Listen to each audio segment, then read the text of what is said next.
বাসায় থাকা সাধারণ কিছু কন্টেনার দিয়ে আমরা কিন্তু অসাধারণ কিছু বানিয়ে ফেলতে পারি। যেমন দেখতে পাচ্ছেন এখানে একটা কেকের কন্টেনার দেখা যাচ্ছে, কেক ডিজাইন আর কি। তো এরকমই ডিজাইন আপনার বাসায় বানাইতে অবশ্যই এই ভিডিওটি দেখবেন। তো আমি অনন্যামণি, চন্দ্রমল্লিকা দ্য বেস্ট ডিজাইন পেজ থেকে আজকে নতুন একটা ভিডিও আপলোড করলাম শুধুমাত্র আপনাদের জন্য।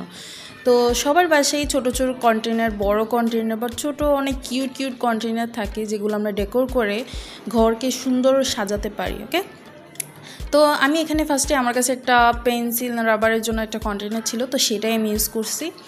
আমি প্রথমে মাস্কিং টেপ দিয়ে যেই অংশগুলো ফাঁকা থাকবে সেই অংশগুলো ভরাট করে দিছি।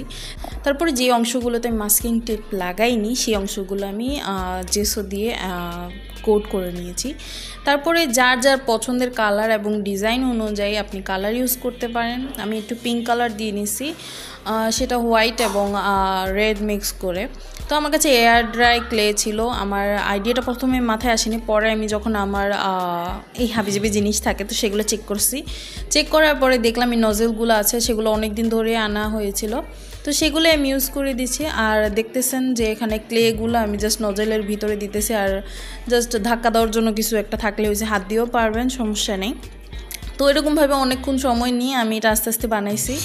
তারপর আমরা এখানে ইউজ করব আমাদের ফেভিকল গ্লু, যেটা ইন্টারন্যাশনাল গ্লু হিসেবে পরিচিত। যাই হোক, তো এটাই আমি আস্তে আস্তে অল্প অল্প করে দিয়ে দেবো। এখানে আমার বেশি হয়ে গেছে, তো এটা আমি আস্তে আস্তে এটা শেপ দিয়ে নিচ্ছিলাম, কারণ শেপ ঠিক মতো দিতে পারতেছিলাম আর কতটুকু দিব এটা বুঝতে পারতেছিলাম না। পরে আস্তে আস্তে করতে করতে আমি বুঝতে পারছি যে কতটুকু করব, কী করব। জানি না তেমন সুন্দর হয়েছে কি না, বাট আপনাদের কাছে কেমন লাগছে অবশ্যই জানাবেন, লাইক কমেন্ট শেয়ার করবেন এবং পেজের পাশে থাকবেন। তো আমরা বাকি ভিডিওতে চলে যাচ্ছি। তো সেটা দেখতেছি যে একটু একটু করে আমি এখানে রাউন্ড শেপ করে নিয়েছি। তো এখানে রাউন্ড শেপ করা শেষে আমি দেখতেছিলাম একটু খালি খালি লাগতেছে, তো ভাবলাম যে এখানে কিছু হোয়াইট পার্ল দিয়ে দিই, দেখতে অনেক সুন্দর লাগবে। তো এরকম করে অল্প অল্প কিছু হোয়াইট পার্ল ইউজ করছি। তারপরে দেখলাম যে মাঝখান দিয়ে অনেকটাই ফাঁকা লাগতেছে, খারাপ লাগতেছে বা কেমন জানি একটা লাগতেছে। তো এর জন্য আমি আলাদা একটা ডিজাইনে নজেলের আলাদা একটা ডিজাইন ইউজ করছি। তো এর জন্য আমি নজেলের উপরে হোয়াইট কালারটা ইউজ করছি, আর দেন জাস্ট প্রেস করছি। এখান থেকে যতটুকু বের হয়েছে দেখুন, এটা অনেকটা রসুনের মতো দেখা যায়।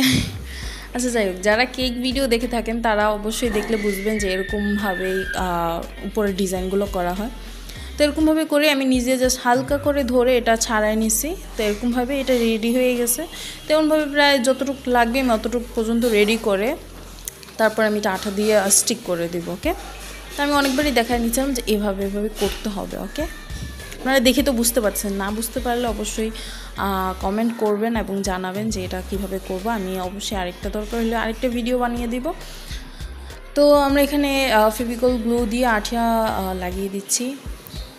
সুন্দরভাবে লাগাই দিবেন, আবার বেশি যেন প্রেস না করেন। এর ফল হবে কি যে এটা যেহেতু শুকানো না, একদম রেডি করা, তাহলে এটা হবে যে শেপ নষ্ট হয়ে যাবে।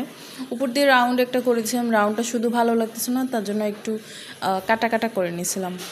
তো এদিকে রঙটা আমাদের শুকায় গেছে, আমরা এটা আলাদা করে নিব।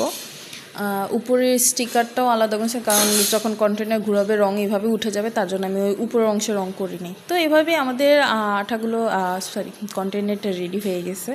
তো সাইড দিয়ে একটু খালি খালি লাগতেছিলো, তো আমার কাছে ছোট মিরর ছিল, সেগুলো আমি ইউজ করে দিয়েছি। তো আমার এই কন্টেনার ভিডিওটা কেমন হয়েছে আর কন্টেনারটা দেখতে কেমন হয়েছে অবশ্যই জানাবেন এবং পেজে পাশে থাকবেন।